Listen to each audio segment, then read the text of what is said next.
वित्त मंत्री ने बजट पेश कर दिया है और बजट में ऐलान किया है टैक्स की दरों में बदलाव का। लंबे अरसे के बाद टैक्स की दरें बदली हैं, टैक्स का स्ट्रक्चर बदला है। लेकिन इस बदलाव का आपके ऊपर क्या असर होगा? आपकी टैक्स देनदारी कितनी घटेगी या बढ़ेगी? इस कैलकुलेशन को समझेंगे।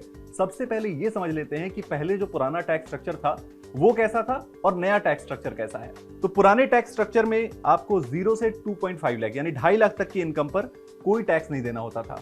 2.5 लाख से 5 लाख तक की इनकम पर आपको 5% का टैक्स देना होता था।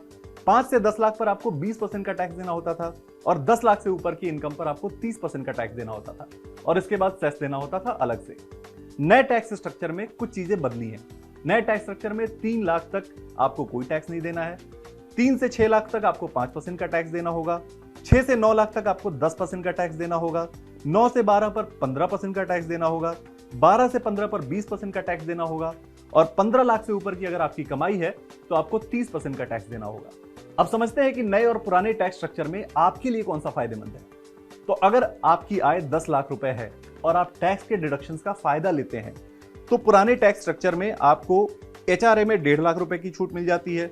एटीसी में आपको 1.5 लाख की छूट और मिल जाती है।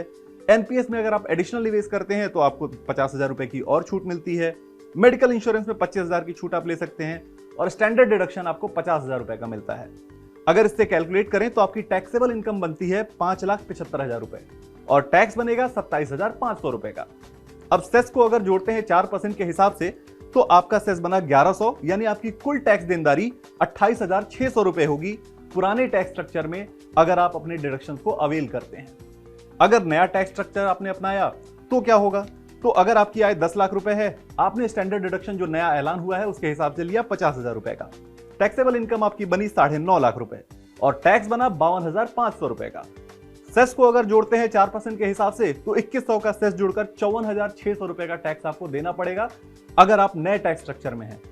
अब देख लेते हैं सिनेरियो 2, यानी अगर आपने डिडक्शंस कम क्लेम किए, यानी कुछ डिडक्शंस आपने क्लेम किए और आप पुराने टैक्स स्ट्रक्चर को फॉलो कर रहे हैं। तो 10 लाख की इनकम में से अगर आप घटा दें एटीसी के इन्वेस्टमेंट्स तो 1.5 लाख की छूट आपको यहां मिलती है। मेडिकल इंश्योरेंस 25,000 जो आमतौर पर हम लोग लेते हैं। स्टैंडर्ड डिडक्शन 50,000 रुपए का। अब यहां आपकी टैक्सेबल इनकम बनती है 7,75,000 रुपए और टैक्स बनता है 67,500 रुपए का। अगर 4% का सेस जोड़ दें तो आपकी कुल टैक्स देनदारी बनती है 70,200 रुपए। तो यानी अगर हम देखें तो पुराने टैक्स स्ट्रक्चर में जहां आपको अगर आपने डिडक्शंस लिए हैं सारे तो आपको 28,600 का टैक्स देना पड़ता था और नए टैक्स स्ट्रक्चर में आपको 54,600 का टैक्स देना पड़ता था।